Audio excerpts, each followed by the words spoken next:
All right, if you're building anything with I bet you spend all your time thinking about the model, the data, the prompts, right?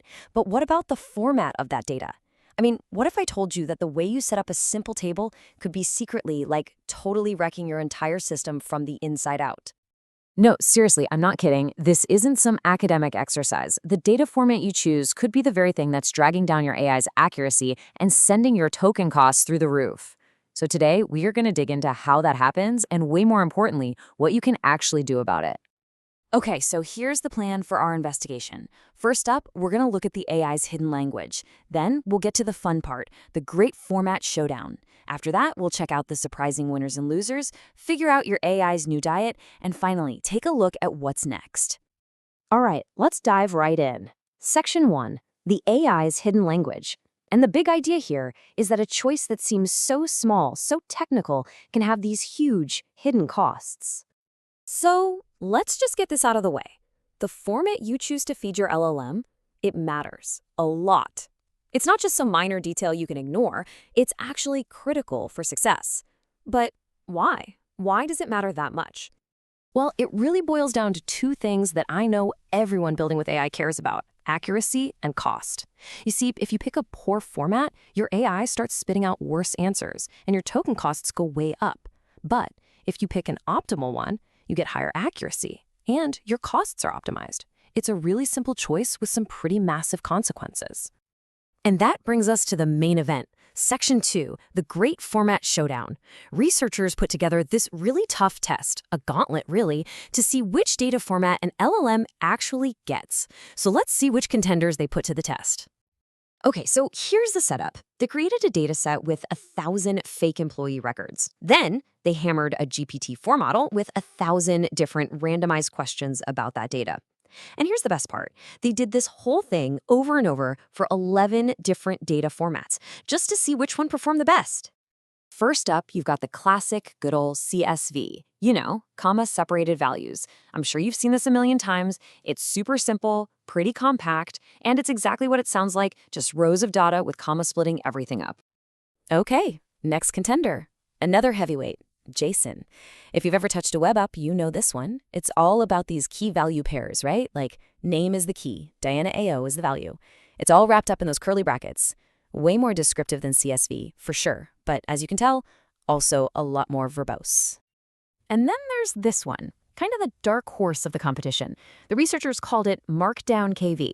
It's not really a standard format you see everywhere, but just look at it. It's so clean. It's just simple key value pairs, but formatted in a way that's super easy for a person to read. You're going to want to remember this one. All right, Section 3, surprising winners and losers. The tests have been run, the numbers are in, and honestly, the results are probably not what you'd expect. A few of the formats we all use every day really didn't do so well. So, the big question, who actually won this showdown? After all that testing, which format did the AI understand the best? And the winner, and it's not even close, is Markdown-KV. But just look at that chart. It hit over 60% accuracy. Meanwhile, JSON, a format we all use constantly, was barely over 50%. And CSV? Down at the bottom with a pretty shocking 44%.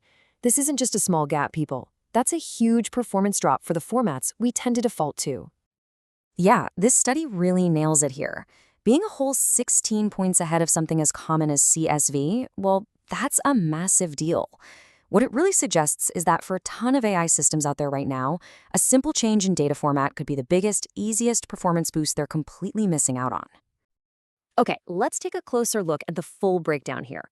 You can see right after Markdown-KV, you've got XML, INI, even HTML. All of them perform better than JSON and CSV. But look at that last column for tokens. This is where it gets super interesting, because there's always a trade-off, isn't there? So what's the catch? It's the cost. To get that amazing accuracy, our winner, Markdown-KV, used 2.7 times more tokens than the most token-efficient format, which happened to be CSV. So yeah, you get way better accuracy, but you're going to pay for it in tokens. And that is the classic balancing act every single developer has to figure out. Okay, so we've seen the results, we know who won, but what do we actually do now? Let's get practical. Time for Section 4, your AI's new diet. Think of it as actionable guidance for getting better performance. All right, here's your new playbook. It's pretty simple. 1. If accuracy is your number one goal and you can handle the cost, go with Markdown-KV. It's the clear winner. 2. If you need more of a balance, something that's readable and cost-effective, you might want to look at Markdown tables. And third, and this is a big one, just be really careful about defaulting to CSV or JSON. As we've seen, they could be silently tanking your system's accuracy. Now, of course, no single study can give us all the answers, and this one's no different. So to wrap things up, let's talk about the limitations here and what might be next on the road ahead for AI. Yeah, the researchers were super upfront about this. They only tested one model, GPT 4.1-Nano, with one kind of data. The results could look completely different with other models like Claude or Llama, or if you were using way more complex data with nested fields and stuff. And hey, that's not a criticism. That's a really exciting roadmap for what to explore next. But let's not forget the big takeaway here, because it's powerful. You don't always need a bigger, fancier model or super complex code to get better performance. Sometimes a simple data transformation, just changing the format, can be one of the easiest and most significant ways to improve your entire system. And that really leaves us with a fascinating question to chew on, right? If something as basic as switching from CSV to Markdown-KV can make that big of a difference, it just makes you wonder, what other simple, overlooked tricks are out there, just waiting for us to find them and unlock our AI's full potential?